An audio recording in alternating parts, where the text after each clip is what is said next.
नमस्कार दोस्तों, आज के हमारे इस वीडियो में मैं आपके लिए संतोषी माता की कहानी लेकर आई हूँ। अगर आपको ये कहानी पसंद आए तो इसे लाइक और शेयर जरूर करें और नीचे कमेंट बॉक्स में जय संतोषी माता की अवश्य लिखें। तो आइए सुनते हैं माँ संतोषी की कहानी। एक समय की बात है, किसी गाँव में एक बुढ़िया माई के 7 बेटे थे, जिसमें से 6 बेटे कमाते थे और एक बेटा ना कमाने वाला था।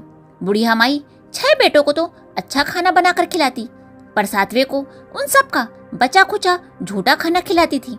और वो भोला भाला अपनी माँ की इस चालाकी को समझ नहीं पाता था। एक दिन वो अपनी पत्नी से बोला कि मेरी माँ मुझसे बहुत प्यार करती है। तो उसकी पत्नी बोली, वो तुमसे प्यार व्यार नहीं करती, वो तुम्हें सबका बचा खुचा झूठा खाना खिलाती है। इस बात पर उसको विश्वास नहीं हुआ। एक दिन उसने छुपकर देखा कि माँ उसके 6 भाइयों को बड़े प्रेम से कई व्यंजन बनाकर खिला रही है। जब वह सब खाना खाकर उठ गए, तब माँ ने उनकी थालियों से झूठन इकट्ठी करी और उसके लिए थाली परोसकर रख दी। जब वो घर आया तब माँ उससे बोली, बेटा आ खाना खा ले। वो बोला, माँ मुझे भूख नहीं है, मैं तो परदेश जा रहा हूँ। तो माँ बोली, कल का जाता आज ही चला जा। वह घर से निकलकर गौशाला पहुँच गया, जहाँ उसकी पत्नी गोबर के उपले थाप रही थी। वहाँ अपनी पत्नी से बोला, मैं परदेश जा रहा हूँ, कुछ समय के बाद आऊंगा, तुम अपना ध्यान रखना और अपने धर्म का पालन करना। इस पर उसकी पत्नी बोली, स्वामी आप आनंद से जाइए, मेरी चिंता मत कीजिए, मैं तो राम के भरोसे यहाँ रह लूंगी। ईश्वर आपकी रक्षा करे। अपनी कोई निशानी मुझे दे दीजिए, जिसे देखकर मैं धीरज रखूंगी। वो बोला, मेरे पास तो इस अंगूठी के सिवा और कुछ भी नहीं है, तुम यही रख लो और मुझे भी अपनी कोई निशानी दे दो। तब पत्नी बोली, मेरे पास तो कुछ भी नहीं है, बस ये गोबर से भरे हाथ हैं। यह कहकर उसने अपने पति की पीठ पर गोबर के हाथ की थाप मार दी और वो परदेश चला गया। चलते चलते वह एक व्यापारी की दुकान में पहुंच गया और व्यापारी से बोला, भाई मुझे नौकरी पर रख लो। व्यापारी को नौकरी की जरूरत थी, तो वह बोला, ठीक है, लेकिन तनख्वाह तुम्हारा काम देखकर ही बताऊंगा। वो वहीं रहने लगा और सुबह 7 बजे से रात को 9 बजे तक नौकरी करने लगा। थोड़े ही दिनों में वो व्यापारी का सारा हिसाब किताब और लेन देन करने लगा। कुछ ही समय में सेठ ने उसे आधे मुनाफे का हिस्सेदार बना दिया। 12 वर्षों में वो नामी सेठ बन गया। इधर उसकी पत्नी को सास और जेठानियां बहुत परेशान करने लगी। उसे लकड़ी लेने जंगल में भेजती, भूसे की रोटी देती, फूटे नारियल में पानी देती। वो बड़े कष्टों से जीवन बिता रही थी। एक दिन जब वो लकड़ी लेने जा रही थी तो रास्ते में उसने देखा कि एक मंदिर में कुछ औरतें पूजा कर रही हैं और कथा सुन रही हैं। तो उसने रुककर उन औरतों से पूछा, तुम लोग कौन सी पूजा कर रही हो और इसे करने से क्या होता है, इसे कैसे किया जाता है? तब उसमें से एक स्त्री बोली, ये माँ संतोषी का व्रत है, इसको करने से मनवांछित फल प्राप्त होता है। गरीबी, मन की चिंताएं, रोग आदि सब नष्ट हो जाते हैं।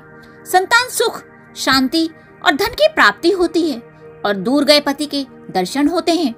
उन्होंने उसे व्रत की पूरी विधि बता दी। उसने रास्ते में सारी लकड़ियां बेच दी और उन पैसों से गुड़ और चना खरीद लिया और व्रत की तैयारी करके संतोषी माता के मंदिर में पहुंची और माता से विनती करने लगी, माँ मैं अज्ञानी हूँ और बहुत दुखी हूँ, मैं आपकी शरण में आई हूँ, मेरा दुख दूर कर दो माँ। अब वो हर शुक्रवार ऐसा ही करती। माता को उस पर दया आ गई। एक शुक्रवार को उसके पति का पत्र आया और अगले शुक्रवार को पति का भेजा हुआ धन मिला। अब वह माता के मंदिर में जाकर रोने लगी और बोली, माँ मैंने पैसे कम मांगे थे, मुझे तो अपना सुहाग चाहिए, मैं तो अपने स्वामी के दर्शन और सेवा करना चाहती हूँ। तब संतोषी माता ने प्रसन्न होकर कहा, जा बेटा, तेरा पति जल्द ही आएगा। वो प्रसन्न होकर घर गई और काम काज में लग गई। उधर संतोषी माता ने स्वप्न में उसके पति को पत्नी की याद दिलाई और घर जाने को कहा। तो वो बोला, माँ मैं कैसे जाऊं, परदेश की बात है, लेन देन के कई हिसाब किताब बाकी हैं। माता बोली, सवेरे उठकर मेरा नाम लेकर घी का दीपक जलाना और फिर दुकान पर बैठना। सवेरे उठकर उसने वैसा ही किया। देखते ही देखते सारा लेन देन साफ हो गया और धन का ढेर लग गया। वो खुशी खुशी घर की ओर रवाना हो गया। इधर उसकी पत्नी रोज लकड़ी लेने जाती और संतोषी माता की पूजा अर्चना करती। एक दिन वो बोली, माँ आज ये कैसी धूल उड़ रही है। माँ बोली, बेटी तेरा पति आ रहा है, तू लकड़ियों के 3 ढेर बनाना, एक नदी के किनारे रखना, एक यहाँ रखना और तीसरा अपने सर पर रखना। तेरे पति के दिल में इस लकड़ी के गट्ठर को देखकर मोह पैदा होगा और घर जाकर आवाज लगाना, सासू जी लकड़ियों का गट्ठर लो, भूसे की रोटी दो और फूटे नारियल में पानी दो। आज मेहमान कौन आया है। उसने घर जाकर वैसा ही किया। सास दौड़ी दौड़ी आई और बोली, बेटी तेरा पति आया है, आ मीठे भात का भोजन कर ले। इतने में उसका पति बाहर आया और उसके हाथ में अपनी दी हुई अंगूठी देखकर माँ से पूछने लगा, माँ ये कौन है। तो माँ बोली, ये तेरी पत्नी है, पूरे 12 वर्ष हो गए ये दिन भर घूमती फिरती है, कोई कामकाज भी नहीं करती, तुझे देखकर नखरे कर रही है। बेटा बोला, माँ मैंने तुम्हें और इसे दोनों को देख लिया है, मुझे दूसरे घर की चाबियां दे दो, मैं उसी में रहूंगा। माँ बोली, ठीक है जैसी तेरी मर्जी। ऐसा कहकर माँ ने चाबियों का गुच्छा पटक दिया। बेटे ने अपना सामान दूसरे घर में रख लिया।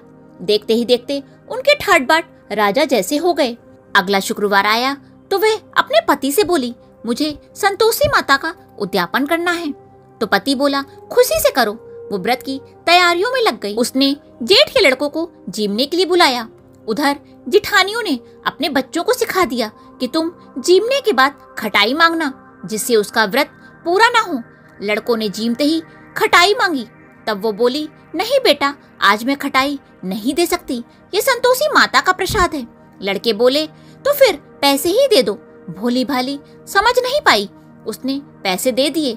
बच्चों ने उन पैसों से खटाई खरीदकर खा ली। इधर संतोषी माता नाराज हो गईं। राजा के दूत उसके पति को पकड़कर ले गए। वो बेचारी रोती हुई माता के मंदिर में गई और बोली, माँ ये क्या किया। माता बोली, बेटी मुझे बहुत दुख है, लेकिन तुमने मेरे व्रत को तोड़ा है। वो बोली, माता मैंने तो कुछ भी गलत नहीं किया, मैंने भूल से बच्चों को पैसे दे दिए, मुझे क्षमा करो, मैं दोबारा तुम्हारा उद्यापन करूंगी। माता बोली, जा तुम्हारा पति रास्ते में आता हुआ मिलेगा। रास्ते में उसे उसका पति मिल गया। उसके पूछने पर बोला, राजा ने मुझे मिलने के लिए बुलाया था। अगले शुक्रवार को उसने फिर से उद्यापन किया और ब्राह्मण के लड़कों को बुलाकर भोजन कराया और दक्षिणा दी। तो संतोषी माता उसे प्रसन्न हो गई। 9वें महीने बाद उसको चंद्रमा के समान सुंदर पुत्र हुआ। वह अपने पुत्र को लेकर रोजाना संतोषी माता के मंदिर जाने लगी। एक दिन संतोषी माता ने सोचा, ये रोज यहाँ आती है, आज मैं इसके घर जाकर इसका ससुराल देखती हूँ। यह सोचकर संतोषी माता ने भयानक रूप धारण किया। गुड़ व चने से सना हुआ मुंह, सूर के समान होंठ जिस पर मक्खियां भिनभिना रही थी, ऐसा रूप धारण करके वो उसके ससुराल पहुंची। देहली में पांव रखते ही उसकी सास बोली, देखो कोई चुड़ैल आई है, इसे भगाओ नहीं तो ये सबको खा जाएगी। सभी घर वाले भागकर घर के दरवाजे और खिड़कियां बंद करने लगे। तभी उसने ऊपर की खिड़की से देखा तो चिल्लाने लगी, आज मेरी माता मेरे घर आई हैं, आज मेरी माता मेरे घर आई हैं। उसकी सास बोली, पगली किसे देखकर इतनी उतावली हो रही है। तो बहू बोली, माता जी मैं जिन संतोषी माता का व्रत कर रही हूँ ये वही है। ऐसा कहकर उसने सब खिड़की दरवाजे खोल दिए। सबने संतोषी माता के चरण पकड़ लिए और विनती करने लगे, हे माता हम मूर्ख अज्ञानी हैं, आपके व्रत की विधि नहीं जानते थे, आपका व्रत तोड़कर हमने बहुत बड़ा अपराध किया है।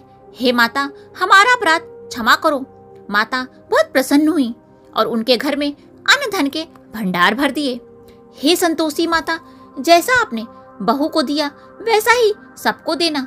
इस कहानी को कहने वाले, सुनने वाले और पूरे परिवार को भी देना। बोलो संतोषी माता की जय।